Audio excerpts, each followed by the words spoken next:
रेशम विभाग गोपेश्वर द्वारा समय समय पर कैंप व किसानों को निःशुल्क रेशम पौध व कीट की ट्रेनिंग दी जा रही है। पर इसके साथ ही रेशम विभाग के निरीक्षक प्रदीप द्वारा भी जिले में रोजगार के सृजन हेतु कई योजनाएं उनके विभाग द्वारा चलाई जा रही हैं। अब आप भी जान सकेंगे कि जिले में रेशम विभाग किस तरह से कार्य कर रहा है व रेशम कीट व इससे जुड़ी आजीविका के बारे में। तो इसी पर आज खास बातचीत में रेशम विभाग गोपेश्वर के प्रदर्शक रविंद्र रावत व प्रधान सहायक मनोज रावत ने बताया कि जिले में रेशम विभाग द्वारा नर्सरी बनाकर पौध तैयार किए जा रहे हैं व रेशम कीट व नई पौध तैयार कर इसे रोजगार से जोड़ने पर बल दिया जा रहा है। देखिए ये खास बातचीत। और आपको हम दिखा रहे हैं यहाँ पे लाइव तस्वीरों के साथ सूचना इंडिया में। और हमारे साथ जो खास मेहमान आज बने हैं श्रीमान रविंद्र रावत जी, जो कि प्रदर्शक पद पर सेवाएं दे रहे हैं रेशम विभाग गोपेश्वर में, साथ में मनोज रावत जी और काफ़ी काबिले और अच्छे कर्मठ यहाँ पे कर्मचारी हैं। सर, हमारा आपसे अगला क्वेश्चन है सर, वर्तमान समय में रेशम विभाग द्वारा जनपद में किसानों की आजीविका विकास के लिए किस तरह के कदम आपके विभाग द्वारा उठाए जा रहे हैं सर? यहाँ पे जो हमारी रेशम कीट पालक हैं उनके आजीविका संवर्धन के लिए रेशम कीट पालन का कार्य उनके द्वारा किया जा रहा है। जो भी रेशम कोया उत्पादन होता है उसका मूल्य जो बाजार न्यूनतम समर्थन मूल्य से अधिक उनको उपलब्ध कराया जाता है। जो कि वर्तमान में बसंत फसल 2022 में जो हमारे द्वारा यहाँ पे कोया उत्पादन किया गया था उसका मूल्य लगभग 400 रुपया और उससे अबव यहाँ पे हमने किसानों को उपलब्ध कराया है सर। जी, तो बहुत अच्छी बात आपने बताया कि इसका जो फ़ायदा है ये रोज़गार में भी सहायक होगा। सर, भविष्य में जो भविष्य की क्या रोज़गार की क्या कितनी क्षमताएं हैं जो आपका रेशम विभाग है, जो रेशम कीट है, और अभी तक कितना उत्पादन जिले में यहाँ से हो जाता सर? जो रेशम कीट पालन है उसमें दो मुख्य वो कार्य किए जा रहे हैं। एक तो हमारे द्वारा शहतूत आधारित रेशम कीट पालन किया जा रहा है, दूसरा उक्त असर विकास योजना के अंतर्गत कीट पालन कार्य किया जा रहा है। और जो हमारे द्वारा यहाँ पे शहतूती कोया उत्पादन किया गया है वो वर्ष 21-22 में हमारे द्वारा 6,847 kg का कोया उत्पादन किया गया था। जी, तो बहुत अच्छी बात आपने बताया कि दो तरीके से यहाँ पे आपका जो कोया और रेशम का उत्पादन किया जाता है। सर, हमारे दर्शक जानना चाहते हैं सर कि जो वर्तमान समय में आपके विभाग द्वारा अभी कितने लोगों को इसका लाभ पहुंचा है और कितने आम लोग इसके लाभार्थी रहे सर?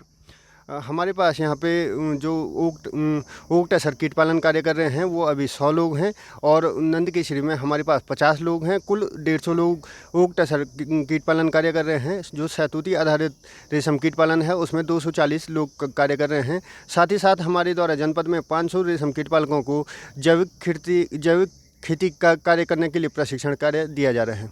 अच्छा सर, ये जैविक खेती के लिए जो प्रशिक्षण का कार्य किया जाता है, ये प्रशिक्षण के कार्य को कौन आयोजित करता है? ये हमारे पास PKY योजना है, परंपरागत कृषि विकास योजना। इसमें रेशम कीट पालन के साथ साथ ही जो अन्य कृषि कर रहे हैं उसका जैविक उत्पादन के लिए प्रोत्साहित करने के लिए उनको तकनीकी जानकारी और प्रशिक्षण दिया जा रहा है विभाग द्वारा। जी, तो बहुत अच्छी जानकारी आपने हमारे दर्शकों को दी सर। अंतिम क्वेश्चन है सर, आप हमारे युवाओं के लिए, हमारे लोगों के लिए, हमारे जनपद के लोगों के लिए अपने रेशम विभाग की जानकारी के मुताबिक उनको क्या संदेश देना चाहते हैं सर? मैं सभी लोगों से कहूँगा कि जो भी लोग अपनी आजीविका संवर्धन करना चाहते हैं, साथ ही स्वरोजगार की ओर अग्रसित होना चाहते हैं, वो लोग रेशम कीट पालन से निश्चित रूप से जुड़ें। उसके लिए हमारे जो भी राजकीय रेशम फार्म सेंटर है मैं उनका विवरण आपको दे देता हूँ। हमारे पास राजकीय रेशम फार्म गोपेश्वर है, राजकीय रेशम फार्म सियासैन है, राजकीय रेशम फार्म नंदप्रयाग है, राजकीय रेशम फार्म सोनला, राजकीय रेशम फार्म कमेड़ा, राजकीय रेशम फार्म गैरसैंण और राजकीय रेशम फार्म नंदकेसरी। आप इन सभी सेंटरों पे संपर्क करते हुए शहतूत के पौध निःशुल्क प्राप्त करें, रेशम कीट पालन कार्य करें और जो भी आपका कोया उत्पादन होगा उसका बाजार उपलब्ध कराने की जिम्मेदारी विभाग की रहेगी। जी, तो बहुत बहुत धन्यवाद सर आपका, और इस तरह से आप हमारे साथ बने रहें सर। धन्यवाद सर। मैं सूचना इंडिया का भी धन्यवाद करना चाहूँगा कि उन्होंने हमें मंच प्रदान किया। धन्यवाद। जी सर।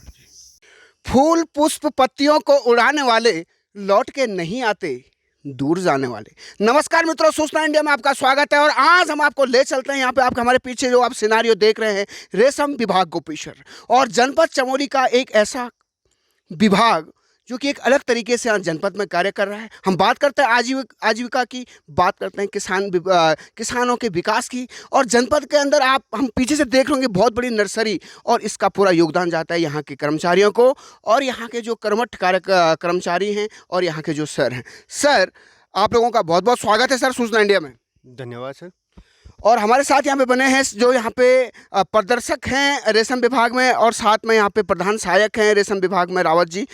तो श्रीमान रविंद्र रावत जी हमारे साथ आज रूबरू होंगे और हमारे साथ जो मेहमान स्वरूप बने यहाँ सूचना इंडिया में। सर, हमारे दर्शक जानना चाहते हैं सर, वर्तमान समय में कौन कौन सी योजनाएं आपका जो ये रेशम विभाग है यहाँ जिले में चलाते आया है सर? वर्तमान में जो विभाग में योजनाएं चल रही हैं उनमें जिला योजना के अंतर्गत रेशम उत्पादन एवं प्रचार प्रसार की योजना चल रही है। इस योजना के अंतर्गत जो भी इच्छुक रेशम कीट पालक है वो उसके लिए हमारे द्वारा निःशुल्क शहतूत पौध, नर्सरी स्थापना के लिए कटिंग्स और रेशम कीट की उपलब्धता कराई जाती है। साथ ही साथ उसके लिए निःशुल्क विशुद्धिकारक, रेशम कीट औषधियाँ, सामग्री, कोया बाजार और तकनीकी जानकारियाँ उपलब्ध कराई जाती हैं। उसके पश्चात जो कोया किसान का बनेगा उसका मूल्य किसान को नगद या खाते में हस्तांतरण किया जाता है। दूसरा, हमारे पास राज्य योजना के अंतर्गत वृक्षारोपण योजना है जिसमें शहतूत पौध का वृक्षारोपण निःशुल्क कराया जाता है। साथ ही साथ उक्त असर विकास योजना जिसमें आप देख रहे होंगे कि नर्सरी स्थापना जो हमारे द्वारा यहाँ पर की गई है वो, और कोया और उक्त असर का कीट पालन कार्य किया जाता है। साथ ही साथ कीटाणु विकास योजना, इसमें जो किसान रेशम कीट पालेगा उसकी अनुदान सहायता राशि किसान को उपलब्ध कराई जाती है। राज सहायता के रूप में सरकार को उसका मूल्य भुगतान किया जाता है। जी सर। तो बहुत अच्छी बात आपने कही कि कृषकों के लिए अनुदान की सहायता रेशम विभाग देता है। तमाम तरह की योजनाएं यहाँ पे उनके विकास के लिए, उनके संवर्धन के लिए और एक बागवानी का कार्यक्रम विकसित करने के लिए विभाग काफ़ी अच्छा कार्य जनपद में कर रहा है। सर, आप कितने वर्षों से यहाँ पे सेवाएं दे रहे हैं सर? सर, मुझे 2013 से मैं यहाँ पे रेशम विभाग में कार्यरत हूँ। जी सर। बहुत अच्छी बात है, 2013 से आप यहाँ पे सेवाएं दे रहे हैं। सर, वर्तमान में नर्सरी की स्थापना आपने कब की यहाँ पे?